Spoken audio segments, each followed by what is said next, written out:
Former United Nations Ambassador John Bolton also serves as National Security Advisor under President Trump. Mr. Ambassador, good to see you as always. Thank you. Do you think this different treatment of Ukraine and Israel by the administration is justified, and how would you square the circle?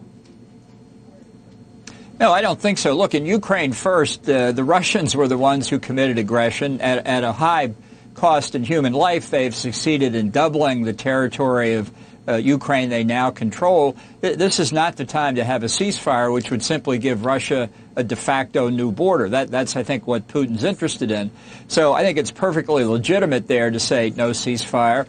And I would say the same in Gaza. If there's a humanitarian tragedy going on, the party responsible is Hamas, that is barbaric enough, cruel enough to endanger its own civilian population to protect itself from being eliminated by the Israelis. This amounts really to a terrorist veto over Israel's right to self-defense. So I think the way to get a ceasefire, I think the way to get the remaining hostages released and get humanitarian aid in is for Israel to defeat Hamas. Help us understand, why do you think, I should say, that the administration has such a different view, and that, at least among a certain part of America's elite, it is so popular to demand a ceasefire in Gaza? You are a humanitarian, but demanding a ceasefire, even talking about a ceasefire or a negotiated settlement in Ukraine, makes you a Putin apologist. Yeah. Well, look, I mean, I think the administration's position on the ceasefire in Gaza makes them objectively pro-Hamas. Israel's right to self-defense includes eliminating the threat. It doesn't mean eliminating part of the threat and then kind of stopping for a while to allow them to regroup. That's not something we did in World War II at any point that I'm aware of. Our determination was to eliminate the Nazi state and to eliminate Imperial Japan, which, by the way, we did. I think the administration really is under enormous pressure from the left wing, the anti-Israel wing of the Democratic Party. They're obviously worried about a potentially very close election in November.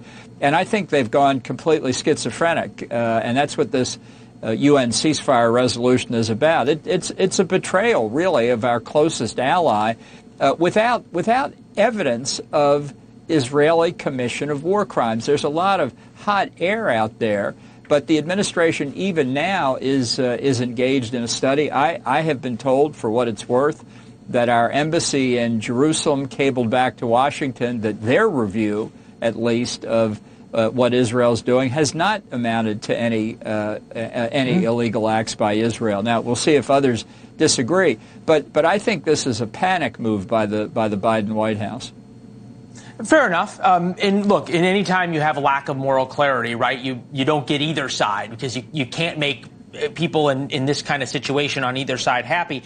Chuck Schumer gave a speech saying that it's time for Benjamin Netanyahu to go. And then Joe Biden, the president, responded to that. Take a listen. I'm not going to elaborate on the speech. He made a good speech, and I think he expressed a serious concern shared not only by him but by many Americans. You know Benjamin Netanyahu very well. I know him less well, but do know him. That said, he has caused problems for almost every American president that he has dealt with, regardless of party. Does the administration, specifically President Biden, have a legitimate gripe with him? No, I don't think so. I mean, it's certainly the case Netanyahu's not doing what the administration wants, but I've got news for them. Based on my assessment of the situation in Israel, for Schumer and Biden to attack Netanyahu strengthens his position inside Israel, because imagine, it's hard to imagine, but, you know, the Israelis actually don't like people telling them from the outside it's time to hold elections. Benny Gantz, who's a coalition partner but certainly wants to be prime minister to succeed Netanyahu, made a statement that was pretty clear. He didn't think Schumer was being helpful by interfering in Israeli politics. This is a very stressful time in Israel, and to have us or any outsider, frankly, explain to them how to run their democracy, almost invariably, it was predictable this would cause a backlash precisely against the position Schumer was advocating. Yeah, fair enough. Great piece in The Economist, by the way, I thought, detailing the foreign policy issues with both President Trump and President Biden. Though your analysis was not our favorite part of the piece, I believe we have our favorite part of the piece to put up on the screen. Do we? Here it is. It's coming. We thought it captured the smile well. Thank you so much, Leland. Good to see you, Mr. Ambassador. Thank you. Great piece as well.